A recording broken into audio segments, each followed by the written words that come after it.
NewsNation's Brian Entin, where the Iranian missiles targeted U.S. bases. We start with Robert Sherman in Tel Aviv. To Sherman in just a second. Entin in Qatar, Doha. Brian, sun's about to come up. Give us the feel in the city when you landed and as the missiles were incoming. Yeah, we were the last plane to get in, Leland, before they closed the airspace here. There was a feeling that something was about to happen. The State Department had told American citizens to shelter in place, and then just about an hour later, when we were on the ground, suddenly the missiles were flying just in the skies behind me. The U.S. airbase you were talking about is just about 20 miles or so behind me. Thankfully, no American men or women were hurt there. There were 19 missiles that the Iranians shot at the base. 18 were intercepted, 1 landed, but there was no serious damage. I want to get to this, though, Leland, because people here are cautiously optimistic that there could be a ceasefire. There's this feeling that the mood is sort of lightening. But the Iran foreign minister just put out this statement. I want to read it to you. It says, as of now, there is no agreement on any ceasefire or cessation of military operations. However, provided that the Israeli regime stops its illegal aggression against the Iranian people no later than 4 a.m. Tehran time, we have no intention to continue our response afterwards. The final decision on cessation of our military operations will be made after. So it sort of in a way saying, yes, there will eventually be a ceasefire. It's kind of like a 50-50 statement in my mind, but not going as far as what President Trump said, that now suddenly we have peace in the region. Leland? Yeah, the Iranians are trying to posture. I think that's fair. So far, no reports of new missile attacks in Israel, at least from the Iranian side. Brian, stay with us for the next couple of hours. Obviously, we'll check back in with you as news develops in the region.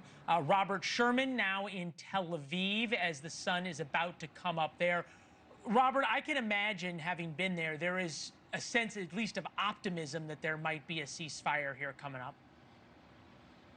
Yeah, definitely, Leland. And I think that one thing to underscore, though, is that the statement that you gave off the top is that the hours before a ceasefire come to an end can at times be the most active. And if you read the president's statement there, he even acknowledged that in these hours leading up, there are already operations underway. I just want to give you a perspective of what has been happening here on the ground. There's a statement from the president there in approximately 6 hours from now, when Israel and Iran have wound down and completed their in-progress final missions. This is what we are seeing right now. Just a short while ago, the Israelis intercepted a series of drones. One was over the Golan Heights in Israeli airspace. 3 others were about to cross into Israeli airspace. So there were sirens that were activated in that direction there. We have also heard the rumbling of jets overhead, and the Israelis have announced a new series of evacuation orders in Tehran itself, given the indication that there are more strikes that they want to make. I think it's also worth mentioning that the Iranians have given evacuation orders for Tel Aviv as well in the last couple of hours. So everyone has given the indication that there could be more activity here. But something that the Israelis have emphasized is so important to them is before they subside any operations against Iran, they want to knock out these ballistic missile sites. The nuclear operations, they believe, have been taken care of by the Americans, but the ballistic missiles still pose a threat to them.